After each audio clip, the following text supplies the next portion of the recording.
right, so it is 12:30. I'm gonna get started. And what happens with these live videos is that they are recorded and then they're posted not only here on Instagram, but also, I feel like somebody's watching me over my shoulder, but also on our YouTube channel, which is Kara Yoga. It's really easy to find, Kara Yoga. And on that channel, what I'll do is I'll post the video, and then underneath I'm gonna put some links to where I got some of my information from today in my research, okay? Breathing, it sounds pretty simple, but what's important about it is something that we should all really know. We should know. Are you laughing at my skeleton, Munir? This is my buddy Herman here. And so this is what we're gonna go over. We're gonna go over basic anatomy with breathing, the benefits of breathing, and we're gonna do a couple of breathing exercises. So the first thing we're gonna do is a breathing exercise. Let's get this started off the right way, okay? Here we go. Think of the number 4 when you're breathing. Try to keep it as simple as possible so that you can teach yourself to breathe more deeply, okay? So we're gonna count to the number 4 when we inhale. Very simple, 1, 2, 3, 4. And then when we get to the top of the breath, we're gonna hold the breath for the count of 4. 1, 2, 3, 4. Then we're gonna exhale for the count of 4. 1, 2, 3, 4. And then we're gonna hold it out for the count of 4. 1, 2, 3, 4. Good. Let's do that again. Take a deep breath in, counting to 4. Hold it. 2, 3, 4. Exhale.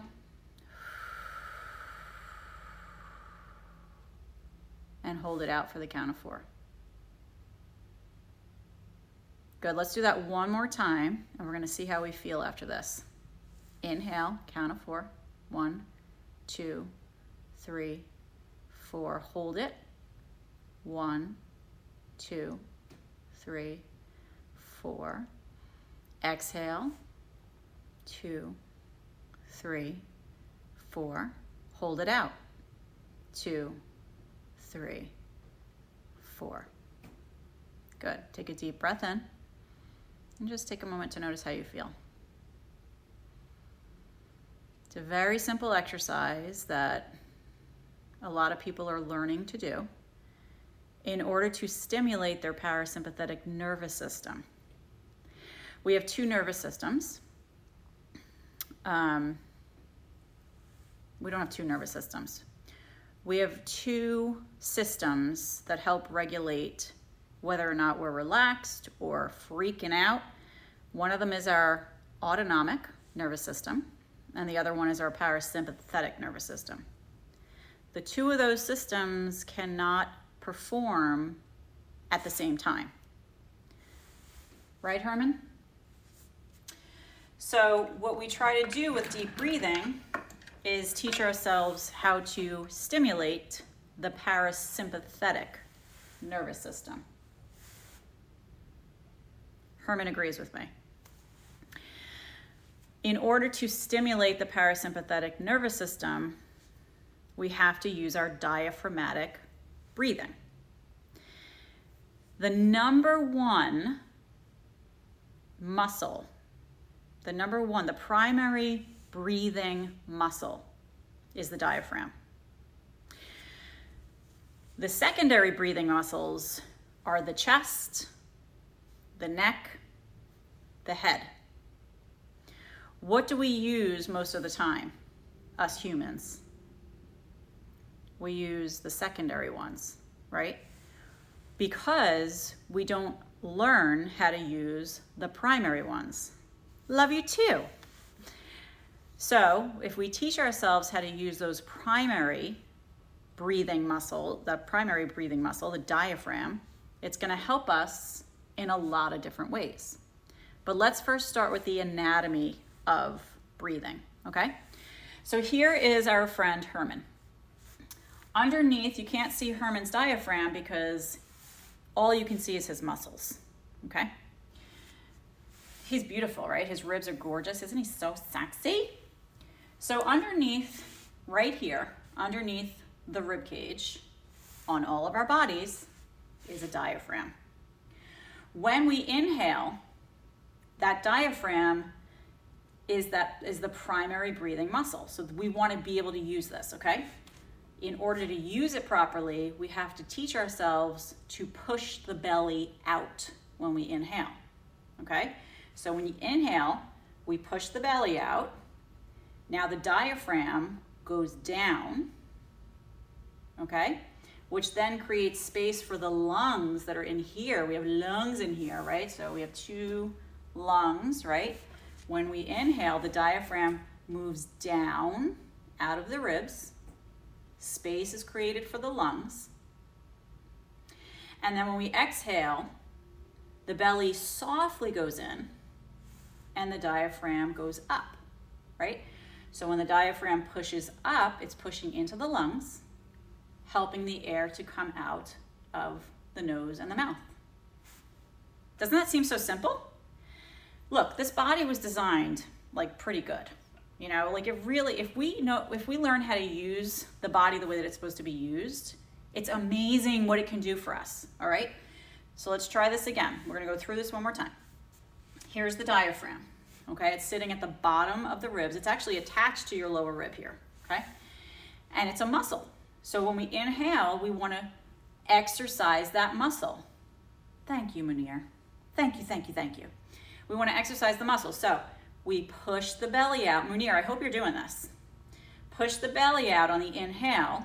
You can actually put your hands there and push it out like you have a Buddha belly, right? We've heard that term, a balloon belly, right? You wanna push the belly out, which is gonna pull the diaphragm down, give space to the lungs to fill up, and then when we exhale, the belly moves in. We don't have to squeeze it. It can be a passive movement. Just let the belly go in, and the diaphragm is gonna push up into the lungs, which is gonna send the air up and out of the nose and the mouth.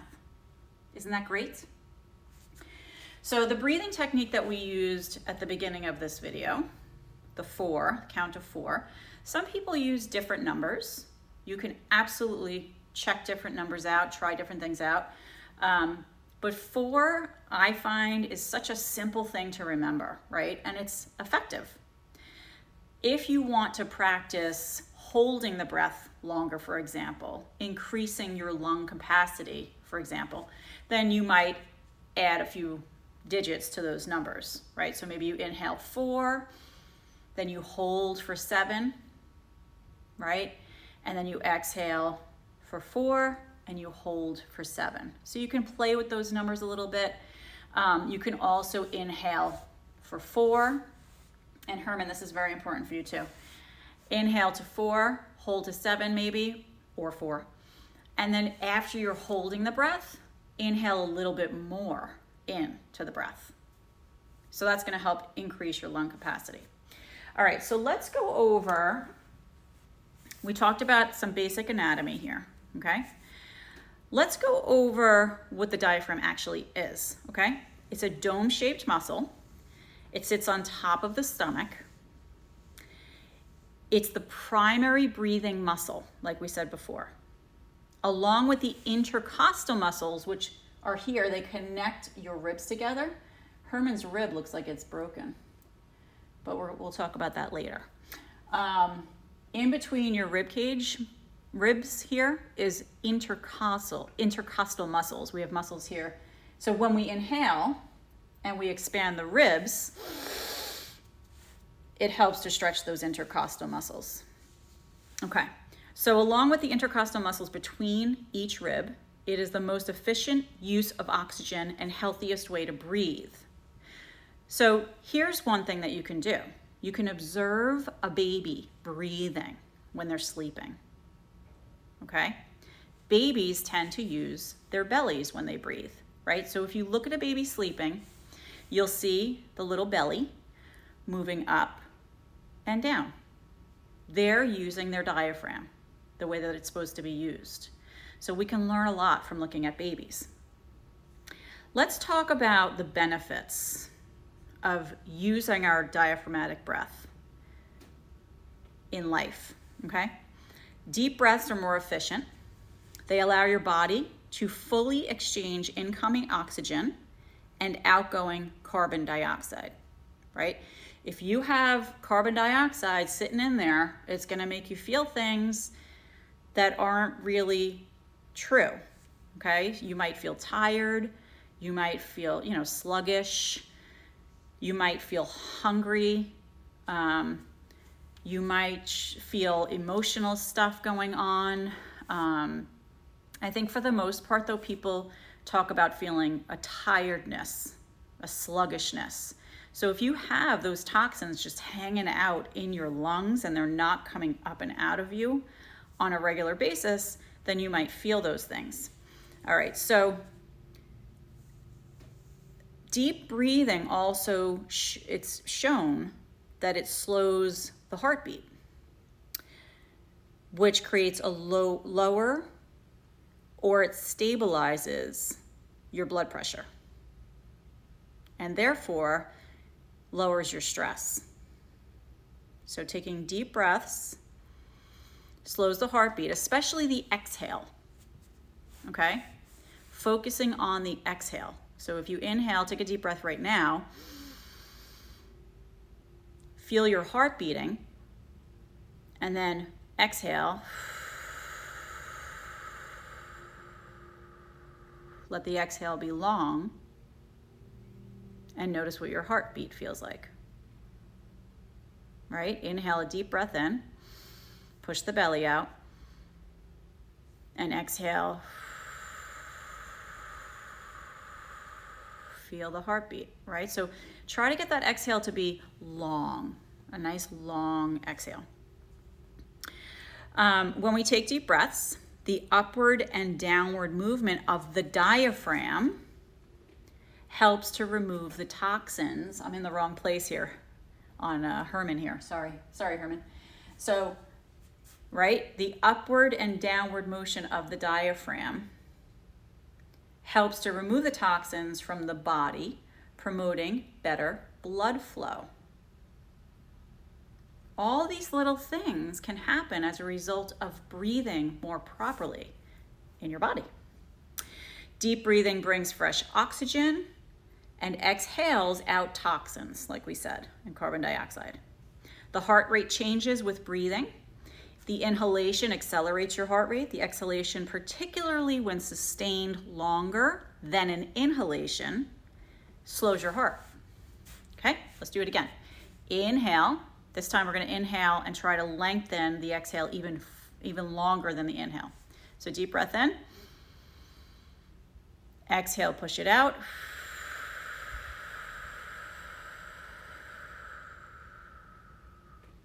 Good. So lengthen it longer than the inhale. As you lengthen the out breath, the diaphragm relaxes, okay? It relaxes, it pushes up. So when we're using that diaphragm, this muscle, it's going down, it's pushing down.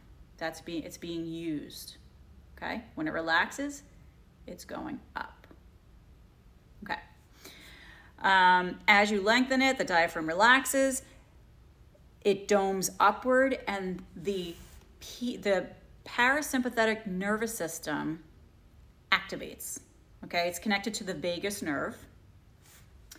So the more we can relax it,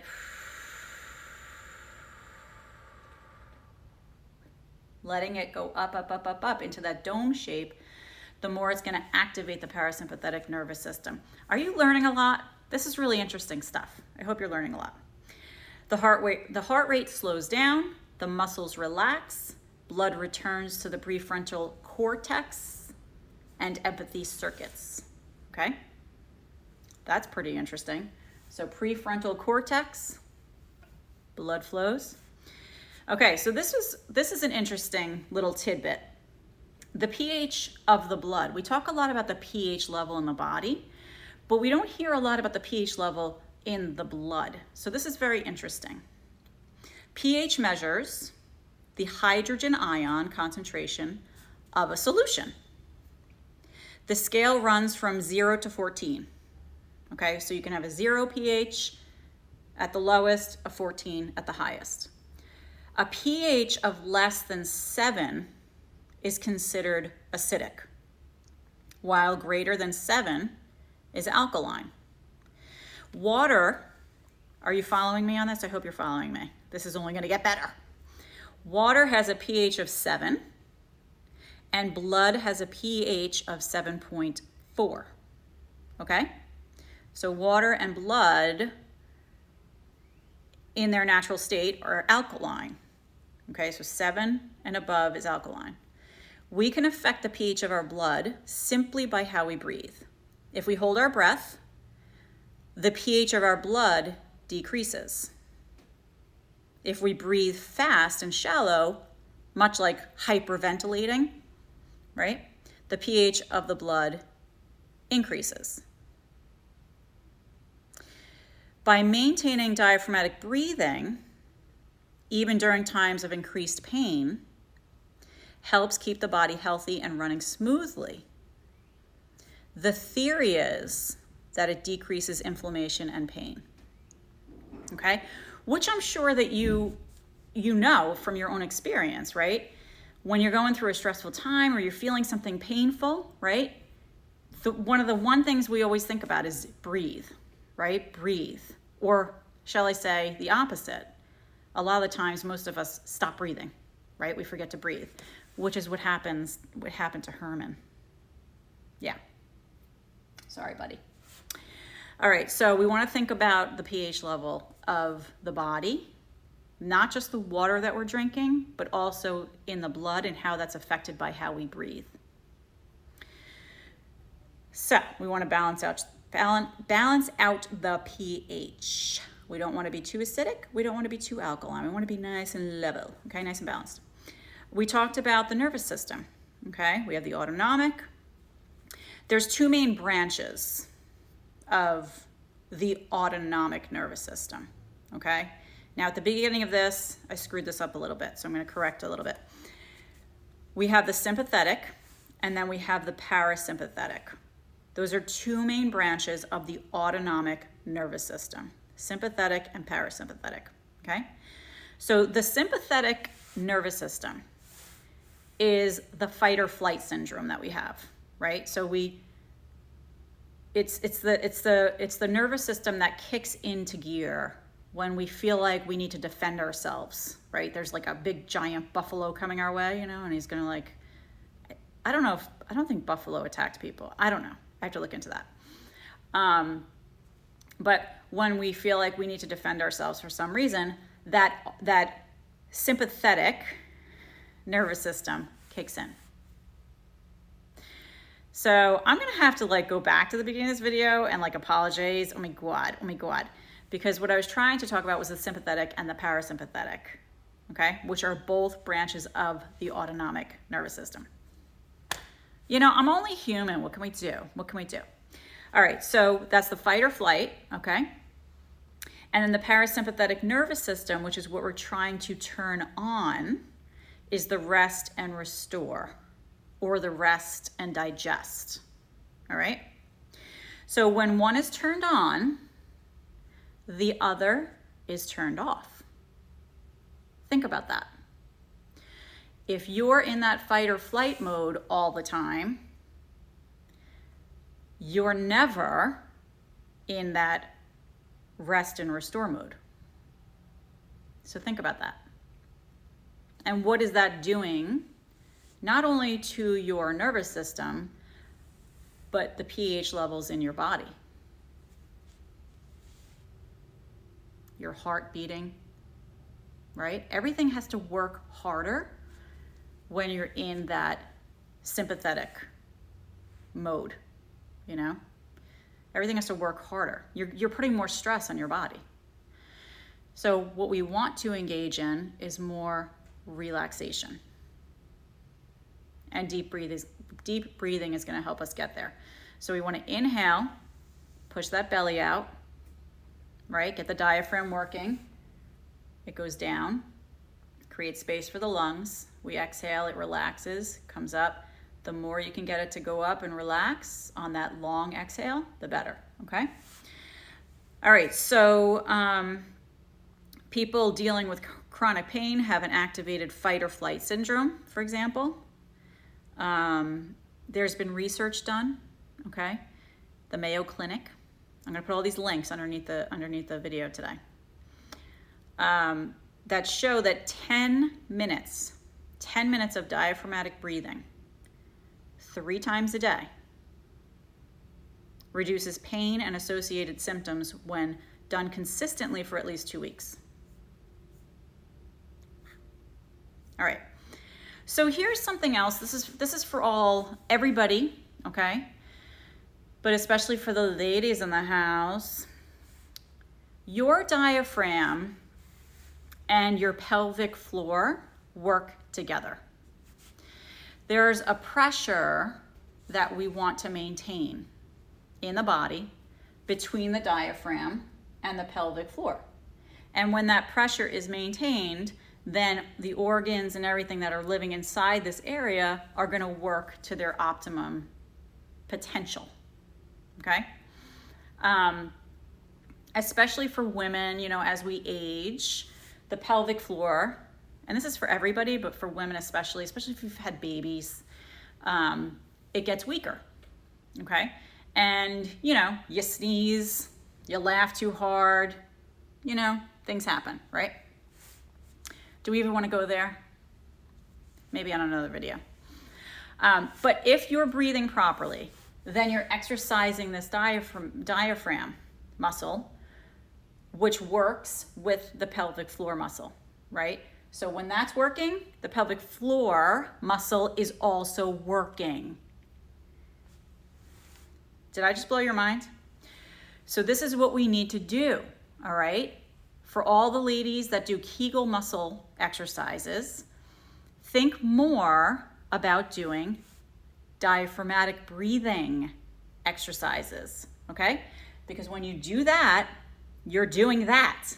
They work together, and that's gonna help you more and in other ways in your body. Are we excited? I'm excited. All right, so, you know, there's a lot that goes on in the organs in the body internally that happen as a direct result of not breathing properly. So what do you want to happen in your life? Do you want to learn how to breathe properly and have healthy organ function, right? Or do you just want to leave it up to whatever and not have healthy organ function? I mean, it's pretty simple. All right, so let's do a diaphragmatic breathing exercise, and then we're gonna wrap this up, okay? Listen, if you have any questions or comments, let me know. Like I said, this is gonna be posted as a video on Instagram, but also on our YouTube channel. And it's also gonna be on my website, karayoga.com. So you can find it in all those areas. Give us your feedback, give us your comments. Let us know how you're doing with your diaphragmatic breathing, okay? And this is how we do this. Bring your hands to your belly, all right? You want your hands on your belly because you want to feel what the belly is doing. Herman can't do this because he's not alive, okay? So Herman, you can watch. He's pretty good at that. So we're gonna inhale through the nose. We're gonna push the belly out. Pretend you have a basketball in your shirt and you're pushing it out, creating a basketball shape. And then on your exhale, feel your belly moving back in. Good. Inhale again, push the belly out, and exhale, sink the belly back in. Now in yoga, we have something called Dirga breath. It's a 3-part yoga breath. And it works similarly, But what we do is we add the other two parts of the breath, which is the ribs and the chest. So we're gonna do a couple of rounds of that, but focus mostly on the belly pushing out, okay? We're gonna inhale again, push the belly out. Let the breath move up into the ribs, push the ribs out. Chest, push the chest out. And then on the exhale, we're gonna let the breath go down, sink the chest, sink the ribs, and then sink the belly. It's all a part of the same system. We're just working on more muscles as we use those three parts, okay? So we're using those intercostal muscles, we're using the chest muscles. Let's do that again. So we're gonna inhale, push the belly out, push the ribs out, push the chest out, and exhale, sink the chest in, sink the ribs in, sink the belly in. Good. So in my yoga classes, I talk a lot about being a balloon body. So think of the neck down to your pelvis as one giant balloon. And when you start this practice of pushing the belly out, pushing the ribs open, pushing the chest out, visualize this area being a balloon, that you're inhaling and you're filling up really, really big. And then on your exhale, the neck is the neck of the balloon, and the air comes out of there first. So the top of the balloon by the neck is gonna deflate first, then the ribs, and then the belly. Pretty simple, right? So let's do that one more time. Inhale, belly, ribs, chest, and then exhale, chest, ribs, belly.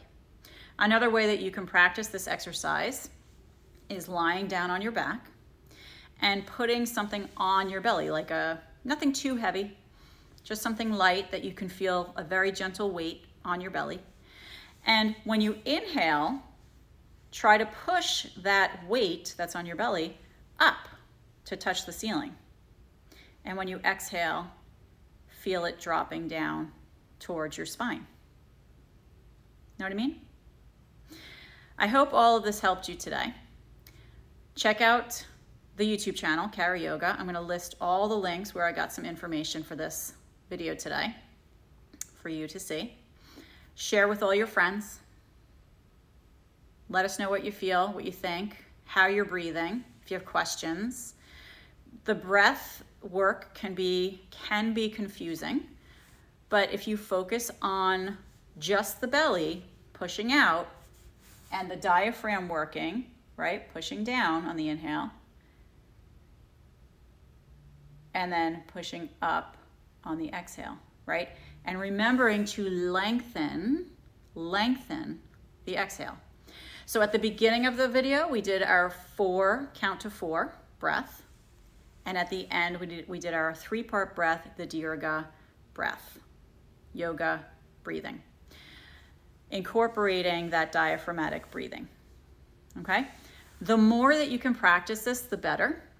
It's gonna help your nervous system, right? We wanna kickstart and keep that parasympathetic nervous system in charge so that we're not in fight or flight mode all the time, right? You're not in that go, go, go, go, go mode. And this is why a regular yoga practice is really helpful. Laughter is great, right? Watch some good comedy. Let us know if you have any questions, and I hope you have an awesome day.